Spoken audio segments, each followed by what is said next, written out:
Opa, agora veio. Olá, pessoal, boa noite para vocês. Muito bom a gente estar aqui mais uma vez. Semana passada, né, estávamos na conferência lá em Morrinhos, aí todo mundo que estava comigo ficou até o final do culto, por isso que a gente não deu as caras aqui, né? Voltamos tardão, mas foi muito bom a gente estar andando junto com as outras igrejas, até que fazem parte do nosso ministério. Nós entendemos que temos uma responsabilidade, não de agenda, não apenas de fazer coisas juntos, mas de compartilhar o que a gente tem recebido da parte de Deus para abençoar os irmãos, e naturalmente a gente é muito abençoado por tudo que a gente experimenta, né, nesses momentos de comunhão. Então, quando a gente fala dessas programações e tal, eu virei o velho da van, né, já que tem uma van à disposição lá em casa para a gente fazer os corre e tudo, eu vou ter que ir na conferência de homens, natural, mas na conferência de mulheres eu vou ter que ir para dirigir, né? Então já estou arrumando meus rolês. E eu acho, sinceramente, muito bom. Uma das coisas mais frustrantes que há para nós é viajar de carro vazio. É a gente podendo estar nos lugares, a gente não fazer força para estar, né? Bom, é isso, meus irmãos. Hoje nós vamos abordar uma das questões mais importantes na caminhada da fé, que é a gente pensar, à luz da Escritura, sobre quem Deus é. E por que isso é importante? Porque nós vivemos numa época em que se fala tanto sobre identidade, a construção da sua. Cada um vai ter a sua própria percepção a respeito de Deus. Então, como nós podemos ser pessoas que querem afirmar a sua própria identidade, que querem defender aquilo que seria o que você é como ser humano, ou o que você supõe ser como ser humano, ou o que você quer ser como ser humano. E, no entanto, quando a gente fala do Deus criador de todas as coisas, você não dá a ele o direito, como se ele precisasse receber algum direito da nossa parte, né? Você não concede a ele o direito de ser independente daquilo que a sua opinião formou a respeito dele. Ou seja, nós não tratamos Deus como pessoa. Nós tratamos Deus como uma ideia, como uma força, uma energia, ou a pior expressão de todas, que eu acho que é ainda pior do que essa, nós tratamos Deus como uma projeção dos nossos próprios anseios e interesses. Meus irmãos, quando nós fazemos isso, o negócio fica feio. A situação fica realmente complicada. Por quê?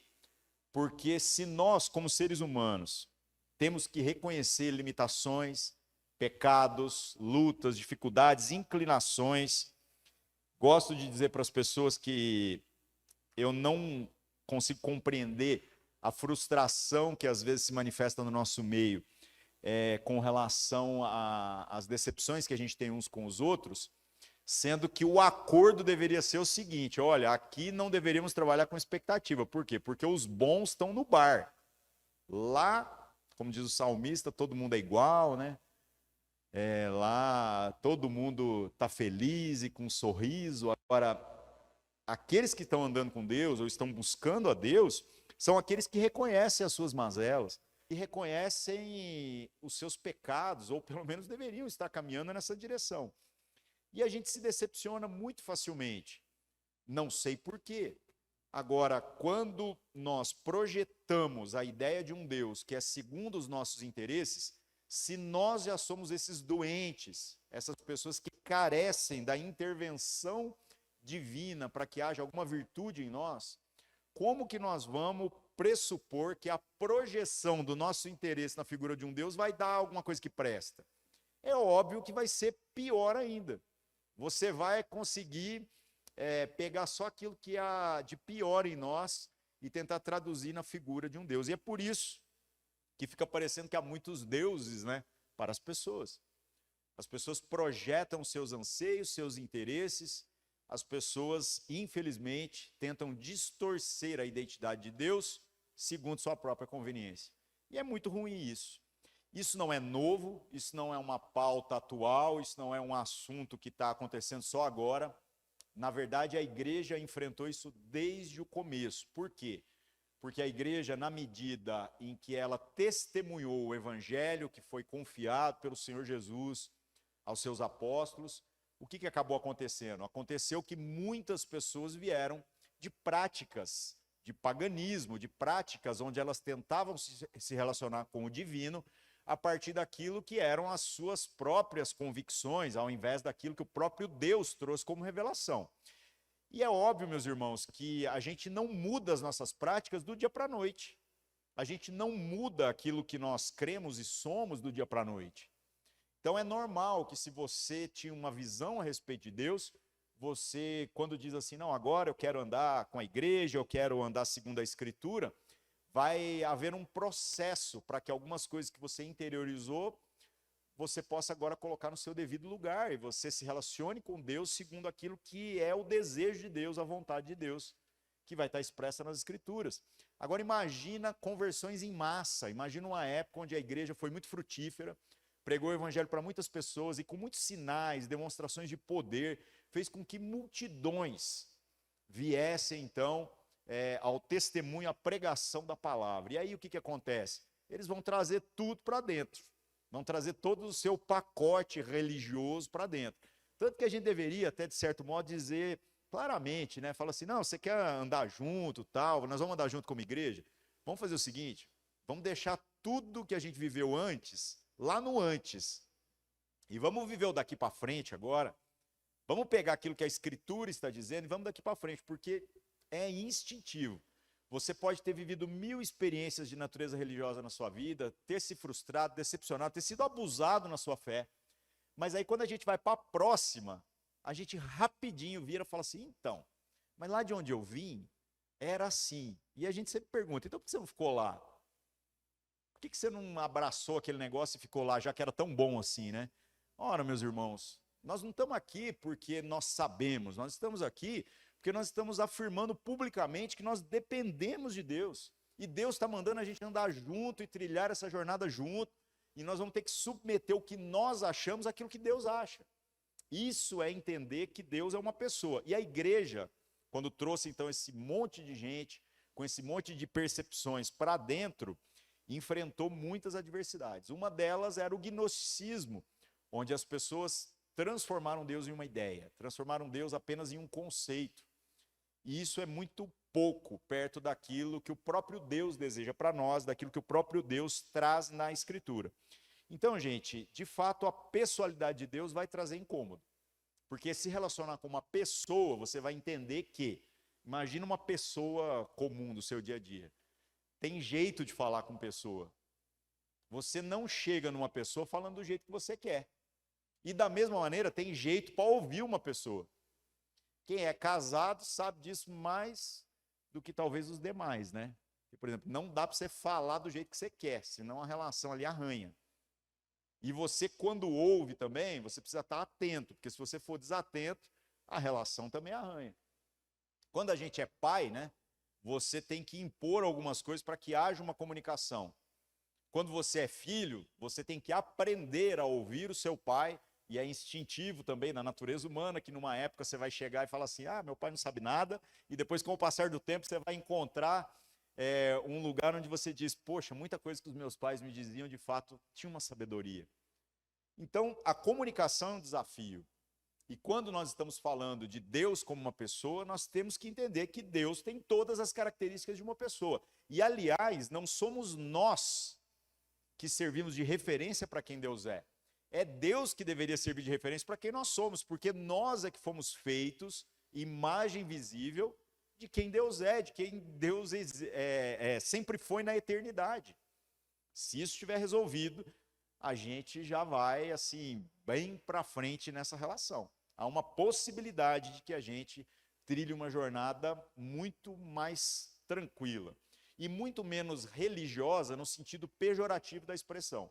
De gente que está tentando só experimentar da parte que convém, ou gente que está tentando anestesiar sua própria consciência com relação às suas limitações, seus pecados. Sabe? Então eu vou tentar fazer um negócio para compensar o tanto que eu sou ruim. Nossa, mas que absurdo. Mas todos nós fazemos isso. Então Deus é uma pessoa. Essa pessoalidade vai exigir de nós um esforço para compreendê-lo. Deus fez força para que fosse compreendido e se revelou explicitamente através das Escrituras e através do testemunho de homens e mulheres. E está na nossa mão está acessível no celular se o cara não tiver uma Bíblia impressa. E, no entanto, ainda assim, nós queremos trilhar uma jornada onde o humanismo impera, onde a gente quer projetar os nossos anseios naquilo que seria o Deus, o Espírito, o espiritual. Então, meus irmãos, isso é muito pobre. Isso vai fazer com que você esteja buscando apenas uma experiência religiosa. E uma dica bem prática para você: se você tiver uma relação coerente, segundo aquilo que é o desejo de Deus, pode ter certeza que mesmo que todos os outros elementos não sejam os ideais, ainda assim você vai experimentar de transformação na sua vida, no seu entendimento, nas suas relações, na sua relação com o trabalho.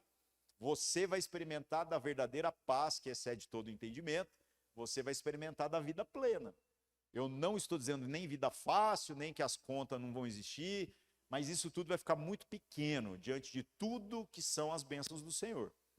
No entanto, se a gente não tiver uma relação realmente com Deus, a gente vai depender das coisas que são secundárias, para que a gente seja estimulado, para que a gente seja animado a viver a verdadeira espiritualidade.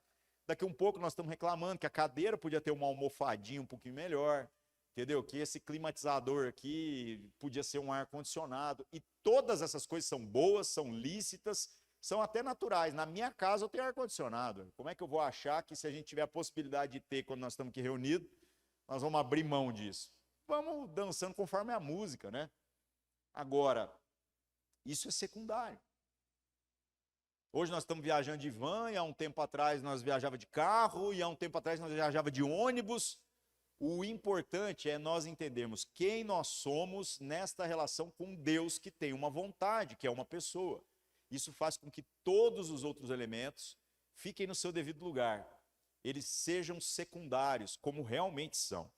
Então, meus irmãos, Deus é uma pessoa e temos que entender quem é essa pessoa. Temos que entender como ele está se apresentando, para que nós não tenhamos a arrogância de tentar manipular Deus segundo a nossa própria conveniência. Uma curiosidade, né, é que a própria Escritura meio que esfrega na nossa cara a maneira pela qual Deus resolveu se apresentar. E parece que a gente despreza isso. Nós vamos assim na nossa espiritualidade imitando uns aos outros. A gente vai vendo como é que o outro ora e a gente aprende a orar e a gente vai repetindo. Mas às vezes nós não fazemos as perguntas mais importantes, que é: Senhor, como que eu deveria estar orando? E a própria Escritura traz isso para nós como resposta. O Senhor Jesus, quando foi ali perguntado pelos seus apóstolos sobre como deveria orar, Jesus ensinou um modelo de oração, uma referência, onde ele aponta para coisas muito práticas. Onde ele diz assim: quando vocês forem orar, os caras estavam na presença de Jesus, uma pessoa, né? E aí ele falou assim: vocês vão orar ao Pai. Você fala: não, mas do que ele está falando? Então, ele podia estar orando para Jesus, podia estar orando para o Espírito Santo, mas de maneira prática ele trouxe direcionamentos claros. Orem ao Pai. Mas quando orarem ao Pai, vocês vão fazer isso em meu nome. E é por isso que nós dizemos em nome de Jesus. E aí essa oração é cheia de referências, que diz que nós devemos reconhecer que Ele é o nosso Pai, Ele não é o meu Pai. Ele é o nosso Pai. Se Ele é o nosso Pai, eu já não deveria talvez me apresentar diante dEle na arrogância de achar que eu tenho direitos, de achar que eu posso reivindicar alguma coisa, mas reconhecendo que eu deveria estar me apresentando junto com as pessoas que o Senhor colocou próximo a mim, os meus irmãos, a minha família, ou todos os outros que o Senhor colocar no meu caminho. A oração fala sobre pedir as coisas a Deus, e a gente vai distorcendo isso. A gente fica assim: não, na minha oração eu não tenho nada para pedir, só agradecer. Gente, na minha oração o que eu mais tenho é coisa para pedir, porque se tem uma coisa que eu tenho é carência. De quê? De tudo. Se Deus não vier e fizer a obra e a vontade dele na minha vida, eu estou lascado. Dinheiro é o menor dos problemas, essa é a grande verdade. Eu preciso que Deus interfira na minha vida, porque esse é o verdadeiro milagre que vai transformar todas as coisas. Então, minha oração, se eu fosse assim, trabalhar, eu teria que pedir tudo, né? Agora, Deus já sabe todas as coisas, então por que nós estamos orando? Nós estamos orando porque o Senhor deseja que a gente tenha uma relação com Ele. Ele é uma pessoa, então tem um jeito de falar com ele. E Deus também fala com a gente, o seu Espírito habita em nós, e Deus fala com a gente através da Escritura. Ela é a boca de Deus que fala com a gente. E nós estamos desprezando o jeito pelo qual o Senhor resolveu falar. Por isso nós conhecemos pouco sobre Jesus, nós conhecemos pouco sobre o Pai, nós conhecemos pouco sobre o Espírito Santo, mas de maneira prática a gente vai replicando o que parece ser espiritualidade que os outros fazem, e isso infelizmente não transforma a vida de ninguém. O que vai transformar é você se relacionando com a Escritura e a partir da Escritura entender o que nós estamos fazendo aqui, por que a gente se chama de irmão e o custo que isso tem, o porquê que a gente faz força para estar aqui, o porquê que a gente gasta dinheiro com esse negócio e mais, quem Deus é. Qual é a vontade dele? Entendendo isso, muda tudo. E a palavra de Deus, né, meus irmãos, traz para nós assim de maneira muito explícita detalhes a respeito da pessoalidade de Deus. Começa lá em Gênesis. Lá em Gênesis, a palavra que foi traduzida do hebraico para o português, né? Na nossa Bíblia está lá assim, né? Deus fez isso, Deus disse, haja luz, e Deus. A palavra lá no hebraico é Elohim. E essa palavra é muito interessante porque ela é uma palavra plural. É na verdade, uma expressão que não tem nem como traduzir. Porque nós estamos falando de uma pessoa, um ser, um Deus único, uma unidade que em si mesma é coletiva. Isso começa a trazer para nós uma referência de quem Deus é. E na medida em que você for se relacionando com o restante da Escritura, você vai ver que talvez é exatamente nisso que o Senhor traz para nós uma proposta explícita de que a gente seja uma imagem visível de quem Ele é. Deus sozinho já não é sozinho. Deus sozinho já é uma comunidade. Se você pegar lá na sua casa depois para ler Gênesis 1, você vai ver que Deus conversa consigo mesmo. Deus, quando está fazendo as coisas, fala assim, ó, façamos o homem. Mas façamos como assim? Ele está falando com quem? Com os pedreiros? Ele está falando com os serventes que estão ajudando?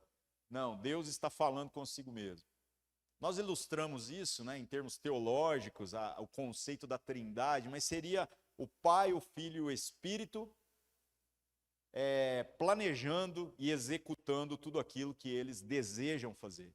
E os três possuem uma unidade tão perfeita que para nós é um grande mistério a ponto de serem uma só pessoa.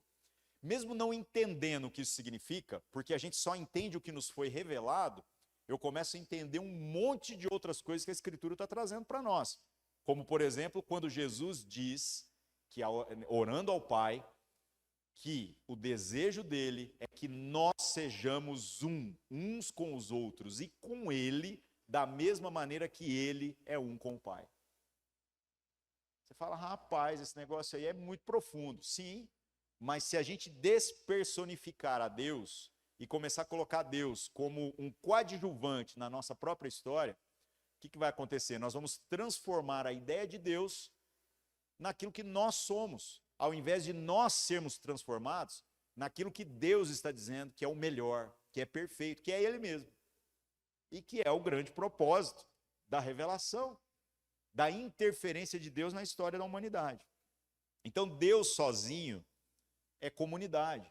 E a gente vê ao longo da Escritura que o Senhor se apresentou através do Filho, se apresentou através do Pai, o Senhor que é aquele que, de certo modo, as nossas orações devem ser dirigidas, e que o Senhor fez com que o seu Espírito permeasse a humanidade de uma maneira no Antigo Testamento, ainda eventualmente, mas agora no Novo Testamento, nos chamando para um relacionamento mais próximo, onde o Senhor desejou habitar naqueles que confessam o seu nome, naqueles que reconhecem, que querem ser parte, né, dessa obra de Deus. Então este Deus, ele é o Deus Todo-Poderoso, ele se esvaziou da sua glória e veio entre nós na pessoa de Jesus, se fez como um de nós para que nós pudéssemos reconhecê-lo. Ele venceu a morte, ele venceu o pecado, ele trilhou uma jornada não como uma ideia, mas como uma pessoa. para que pudesse mostrar para nós qual é o padrão que de fato agrada ao Pai. Aí olhando para Jesus, que alegria, né? Você olha para Jesus e pensa assim, agora que eu estou lascado mesmo. Por quê? Porque se com o mandamento já dava ruim, pega lá 613 mandamentos, boa sorte para você. E você descobre, a própria Escritura fala isso para nós, que o mandamento veio só para revelar o pecado. Nunca teve a presunção de salvar ninguém. Isso faz muito sentido, porque lendo a Escritura, você vê homens e mulheres no Antigo Testamento que pecaram como nós pecamos. E, no entanto, o Senhor operou grande salvação. Gente antes de Jesus, mas gente que cria na graça e na poderosa mão de Deus, que de alguma forma haveria de se manifestar. Nós estamos numa posição privilegiada, porque esta graça e essa poderosa interferência de Deus já se manifestou na pessoa de Jesus. E ele disse, nos seus últimos momentos ali na cruz, que tudo estava consumado.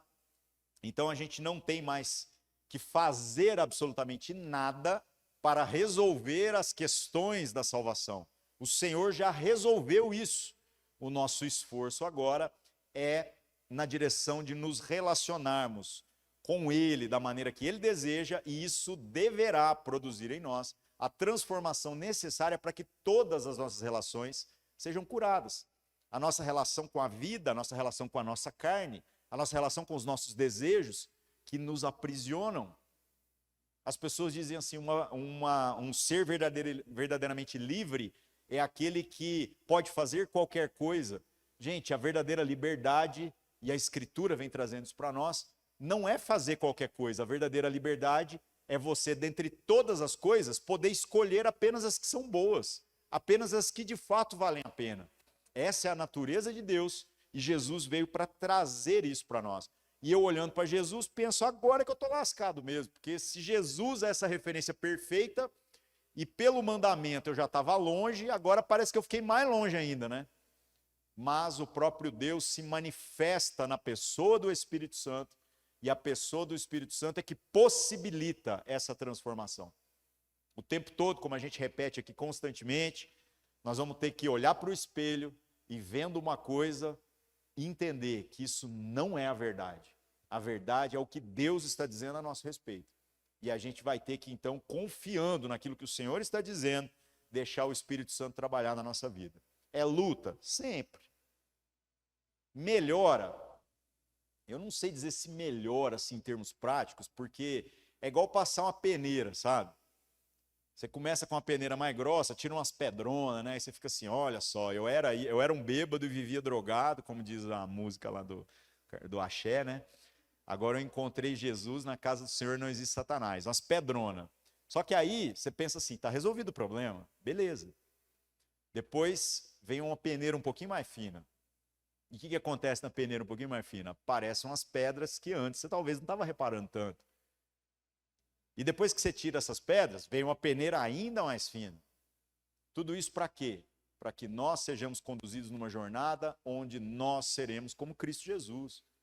Onde a vontade desse Deus, que é uma pessoa, se manifestará em nós de maneira plena. Logo, toda virtude, toda vida, tudo pelo qual vale a pena viver ou morrer. Isso não é uma promessa para depois que você morrer, isso é algo que precisa começar a se materializar agora, se de fato nós queremos viver com Deus. Então, meus irmãos, é um desafio e é o Espírito Santo que proporciona a materialização disso em nós. É o Espírito Santo que vai gritar em nós na medida em que nós nos relacionamos com a vontade de Deus e vai dizer assim, não. Isso não é mais para você. E nos momentos em que a carne grita, nós vamos ter todos os meios de graça que nos foram oferecidos. Nós vamos ter os irmãos, nós vamos ter gente que vai nos lembrar daquilo que Deus já falou, e assim a gente vai prosseguir no caminho que o Senhor, como pessoa, apontou para nós. Muito óbvio, muito claro, a gente aqui está complicando. Então nós reconhecemos Deus como pessoa. Essa é a grande questão, viu, meus irmãos? Nós reconhecemos Deus como alguém que não depende do fã-clube para ser quem Ele realmente é. Ou a gente está achando que a nossa devoção, o nosso culto, o nosso esforço, está agregando a Deus alguma coisa que ele em si mesmo já não tem. Que Deus está precisando de louvor. Que a glória de Deus depende da gente reconhecê-lo. Inclusive eu adoro essa expressão glória, né? Porque a gente fala muito, mas a gente não para pensar no que ela significa. O que é essa glória de Deus, né? Então, que o nome de Deus seja glorificado, e a glória, a glória, a glória. Aí tem gente que acha que a glória de Deus é um culto bonito, a glória de Deus é a gente começar a falar bem de Deus, a glória de Deus é isso e aquilo. E, gente, na essência da expressão, o conceito de glória seria o peso da presença de Deus. Isso é muito forte, porque a presença de todos nós tem peso, já parou para pensar? Por exemplo, imagina que você está lá na sua casa de boa, aí de repente aparece uma visita. A visita tem peso dentro da sua casa. A sua intimidade fica afetada pela visita. Se for uma visita mais íntima, às vezes assim, é mais tranquilo, uma pessoa que tem mais a sua intimidade. Se for uma pessoa com menos intimidade, vai havendo mais constrangimento. Agora imagina colocar Deus aqui no nosso meio. Vai incomodar quem? Deveria incomodar tudo e todos. Como se fosse um elefante andando numa loja de porcelana. Não tem como a gente pensar na pessoa de Deus sem reconhecer que essa pessoa tem peso. E quando a gente fala então sobre a glória de Deus, é disso que a gente está falando, dizendo assim, Senhor, que a sua presença, que a sua vontade, que o seu poder tenha peso no nosso meio, tenha peso sobre a nossa vida, tenha influência sobre o que nós estamos fazendo, ao invés da gente se relacionar apenas à distância. O fã-clube de Deus, né? Gente que fala a respeito de Deus, mas de fato não tem Deus nem próximo e muito menos dentro de si. Se o Espírito Santo, como parte desse Deus plural que a gente está dizendo, habita em nós, então este peso de Deus deve estar também dentro de nós. Imagina agora que todas as outras coisas que você carrega, que você acha que são o seu real problema, vão ficando bem pequenininhas. Porque quanto espaço você precisa para colocar o próprio Deus? É até ilógico isso, né? É botar o infinito dentro do finito. Como a gente viu materializado na pessoa de Jesus, quando andava no meio de nós. E da mesma maneira o Espírito quer fazer isso na nossa vida. Mas para que isso aconteça, nós precisamos conhecer a Escritura, nós precisamos conhecer o jeito que Deus quer falar com a gente, não é do nosso jeito, é do jeito que Ele deseja. E nós devemos falar com Ele do jeito que Ele está se colocando para se comunicar. Nós temos a possibilidade de falar com Deus, como nós falamos uns com os outros através da oração. E, no entanto, transformamos a nossa oração numa coisa religiosa, distante, fria. Ou numa coisa que só agradece quando devia pedir, ou só pede quando devia agradecer. Coisas que num relacionamento com uma pessoa a gente faria de maneira melhor. Então, meus irmãos, que a gente não despreze aquilo que é o que a Escritura está trazendo para nós. Eu quero ler com vocês alguns textos, se você puder abrir sua Bíblia. O primeiro deles está em Lucas, capítulo 10, verso 22, para a gente não ter dúvida de que a própria Escritura está trazendo para nós o papel do Filho, o papel de Jesus, né, nesta relação que a gente vai ter agora com o Senhor, com a espiritualidade genuína, a espiritualidade que realmente importa. Lucas capítulo 10, verso 22, diz assim: tudo por meu Pai foi entregue, e ninguém conhece quem é o Filho, senão o Pai, nem quem é o Pai, senão o Filho, e aquele a quem o Filho o quiser revelar. Então esse negócio de, não, Jesus é lindo, Jesus é isso, Jesus é aquilo, mas você não considerar quem é o Pai, você está querendo dissecar Deus segundo a sua própria vontade para se relacionar com Ele, não como uma pessoa, mas como um conceito da sua própria conveniência. Não tem jeito. Se você quer Jesus, entenda que o Pai vem junto. E o Pai é aquele que você vê expresso o seu zelo, a sua vontade, o peso da sua glória em todo o Antigo Testamento. Gente que às vezes lê a Bíblia superficialmente e fala assim, olha, não parece que é o mesmo Deus lá no Antigo Testamento e no Novo. Não mudou nada, viu, meus irmãos? Deus, no entanto, tem sido extremamente misericordioso em represar a sua ira, em dar a oportunidade de que a gente se arrependa e de que a gente possa usufruir dessa vida plena que foi oferecida gratuitamente. Agora, aqueles que insistem em se colocar como inimigos de Deus, pode ter certeza que tudo que você conseguir achar complicado lá no Antigo Testamento, a conta vai chegar. A conta vai chegar. Temos que entender que para a gente conhecer o Pai, nós precisamos do Filho. E o Espírito Santo vai vir na nossa vida exatamente para que a gente possa ter a possibilidade de não ter isso apenas como um conceito exterior a nós.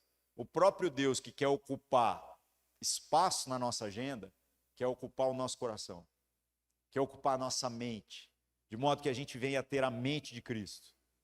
Em tudo que você for fazer, Deus vai ser glorificado. Deve ser. Você vai viver a vida eterna a partir de agora, e não a partir de quando você morrer.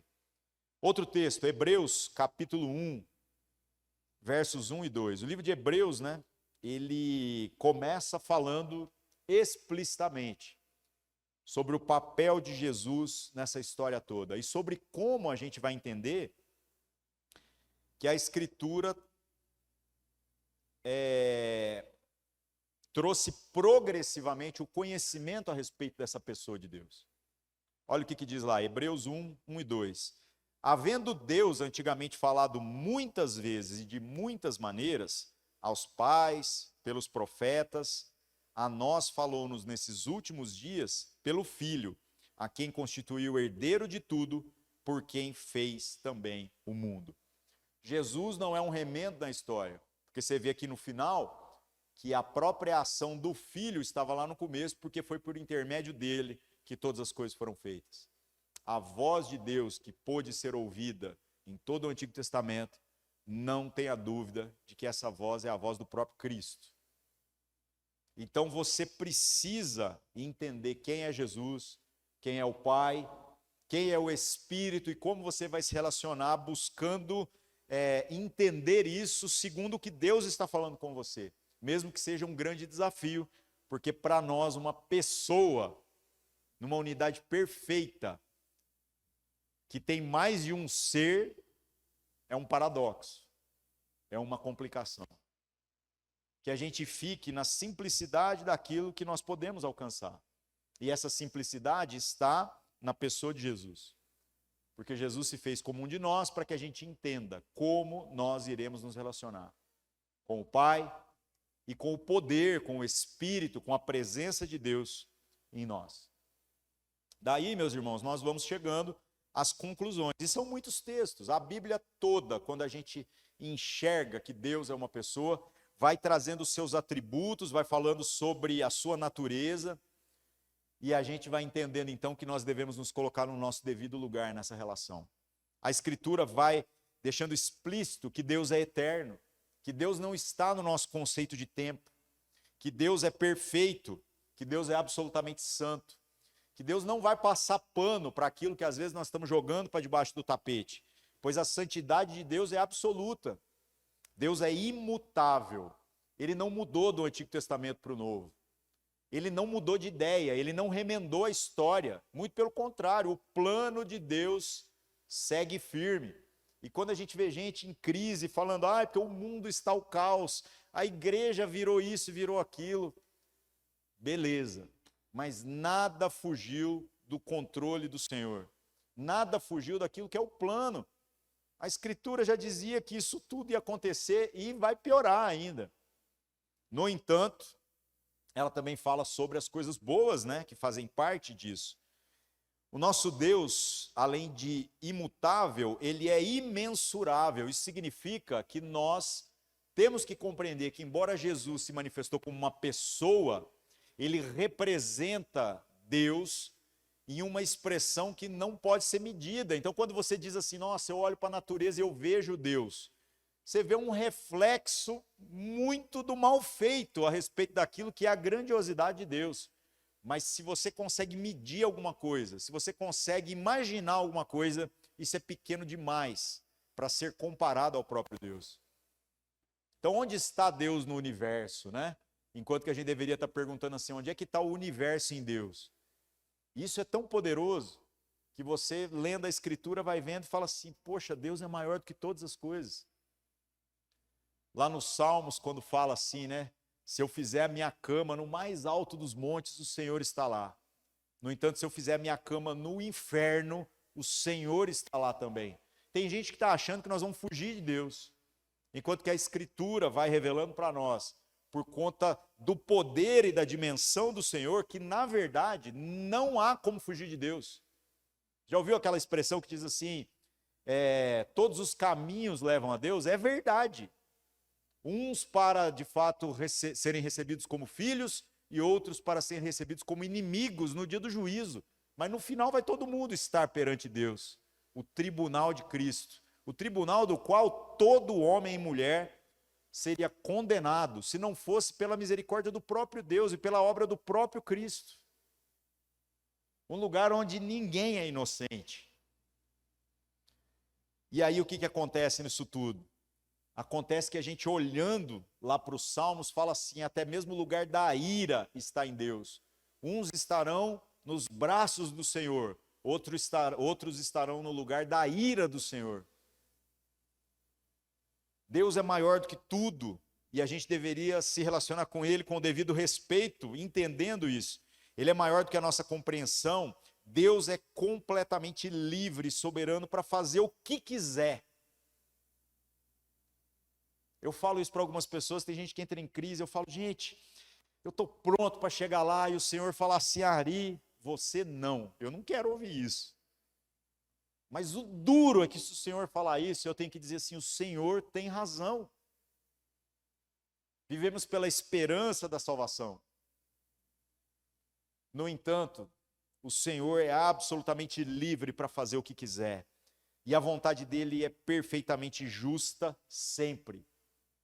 O Senhor é aquele que é uma pessoa e tem vontade. Ah, não, mas Deus é amor. Gente, cuidado com isso. Deus é amor de fato. Mas o nosso conceito de amor não determina quem Deus é. É Deus que deveria determinar o que é o verdadeiro amor. Uma ilustração bem clara, a gente diz assim, você ama. Se você ama, pode ter certeza que esse amor vai se expressar de maneira prática, rejeitando algumas coisas. Por exemplo, se você ama crianças, você deveria odiar a pedofilia. Nossa, mas então o amor e o ódio não são coisas complementares, mas o abuso, seja ele qual for, ele é o oposto do amor. Se você verdadeiramente ama, você vai ter que abominar algumas coisas. E o próprio Senhor abomina aquilo que é contrário à sua perfeição, contrário àquilo que Ele é, contrário ao verdadeiro amor. É por isso que a gente tem um grande problema. E é por isso que o Senhor, em sua infinita misericórdia, enviou Jesus. O Senhor é toda a bondade, toda a misericórdia, toda a paciência. Eu não teria paciência de Deus nem comigo, quanto mais com vocês. E, no entanto, isso é desafiador, né? Porque eu tenho que chamar vocês de irmãos e tratar como tal, porque o Senhor é misericordioso para comigo. Eu não tenho escolha, não no sentido de que eu estou pressionado, de que eu estou obrigado, mas eu me sinto constrangido. Porque o amor de Deus sobre a minha vida, eu sendo indigno dele, faz com que eu não possa viver de outra forma. E essa é a proposta de nos relacionarmos com o Senhor, como a pessoa que Ele é. Todos esses atributos são exatamente o que torna perfeito todos os seus juízos. Não há nada de errado nos juízos do Senhor. Ele abomina o pecado, porque é o oposto da sua natureza, e Ele de modo algum permite que a injustiça permaneça impune. Nós entramos em crise, né? Olha o fulano que matou, olha o político que fez isso ou aquilo. De fato, irmãos, essas coisas geram indignação e faz parte. Mas pode ter certeza de uma coisa, todos comparecerão perante o tribunal de Cristo. E lá, os nossos advogados não vão resolver o problema. Porque o único advogado que está lá é o próprio Senhor Jesus. E aí é complicado, porque ele ocupa várias cadeiras, né? Jesus ocupou o lugar de réu no nosso lugar. Jesus é o juiz que recebeu a autoridade do Pai para julgar todas as coisas. E ele é o advogado daqueles que vão experimentar da salvação por reconhecerem o senhorio sobre a sua vida. Agora imagina você ter o juiz e o advogado contra você e você ter que assumir todo o ônus de ser o réu. Você está lascado na mão de Deus. Então esse é o Senhor. E nós precisamos entender que Ele é uma pessoa e nós deveremos nos relacionar com Ele segundo aquilo que Ele é, aquilo que Ele deseja. Último texto, meus irmãos. Esse é bom porque é lá do Antigo Testamento, daqueles que você nunca abre na sua Bíblia. Profeta Naum, capítulo 1, verso 2 e 3. Lá nos profetas menores. Onde que está? Você abre em Mateus e vem voltando para trás. Na Bíblia de papel, no celular é fácil, né? Então, quem que é o Naum lá, o profeta? E detalhe, por que nós chamamos de profetas menores, né, meus irmãos? Depois dos livros poéticos ali, que vem os livros proféticos, a gente tem uma divisão, que é os profetas maiores e menores. Maiores é os livros grossos, e não é zoeira, é isso mesmo. E menores é os livros finos. Não é pela importância dos profetas, não, viu? É por conta da organização mesmo. Então, os profetas menores, como os livros são tudo pequenininho, é tudo coladinho um no outro, é difícil de achar. Dica, você vê em Mateus, né, que é o primeiro do Novo Testamento, e vai voltando, ao invés de você procurar do começo para frente, porque é duro de achar. Naum, nossa, acho que eu nunca li numa pregação um texto de Naum, viu? Capítulo 1, verso 2 e 3. O Senhor é Deus zeloso e vingador. O Senhor é vingador e cheio de fúria. O Senhor toma vingança contra os seus adversários e guarda a ira contra os seus inimigos. O Senhor é tardio em irar-se, mas grande poder, e ao culpado não tem por inocente. O Senhor tem o seu caminho na tormenta e na tempestade, e as nuvens são o pó dos seus pés. Pesado isso, né? Último texto, meus irmãos. João, capítulo 5, verso 20 a 24. Olhando esse Deus e como ele se apresenta, a gente pode falar assim, nossa, ficou complicado esse negócio aí, né? Deus agora ficou sério. Deus é sério. Deus é uma pessoa. E Deus deseja que a gente se relacione com Ele como Ele verdadeiramente é. Mas para não ficar ruim, vamos ver o que Jesus veio trazer a respeito deste mesmo Deus, deste Pai que só Ele viu e que nós agora estamos sendo desafiados a conhecer um pouquinho mais. João capítulo 5, 20 a 24. Porque o Pai ama o Filho e mostra-lhe tudo o que faz. E ele lhe mostrará maiores obras do que essas, para que vos maravilheis. Pois assim como o Pai ressuscita os mortos e os vivifica, assim também o Filho vivifica aqueles que quer. E também o Pai a ninguém julga, mas deu ao Filho todo juízo, para que todos honrem o Filho como honram o Pai. Quem não honra o Filho, não honra o Pai que o enviou. Na verdade vos digo que quem ouve a minha palavra e crê naquele que me enviou tem a vida eterna, e não entrará em condenação, mas passou da morte para a vida. Finalizando, meus irmãos, nós não podemos nos relacionar com Deus achando que Deus é uma palavra mágica, que Deus é algo que ao ser invocado vai atender os meus desejos. Mas nós estamos sendo chamados para que reconheçamos quem é o Filho e quem é o Pai, e permitindo assim que o Espírito Santo venha habitar em nós. Isso vai fazer com que a gente pare de pensar em Deus como algo distante e a gente possa viver uma relação genuína, segundo aquilo que é o desejo do Senhor, com quem Ele verdadeiramente é. Isso vai fazer toda a diferença na nossa vida, isso vai fazer com que todas as outras coisas fiquem bem pequenas diante daquilo que é a obra maravilhosa que o Senhor vai operar na vida de todos nós. Amém, meus irmãos? Que Deus tenha misericórdia de nós, porque eu sei que isso pode ser uma crise para muitos de vocês, como é uma crise para mim. Não dá para a gente se esconder de Deus. Não dá para a gente fingir que há alguma gaveta na nossa vida em que o Senhor não tem alcance, que há alguma coisa que a gente está conformado e que Deus vai passar pano.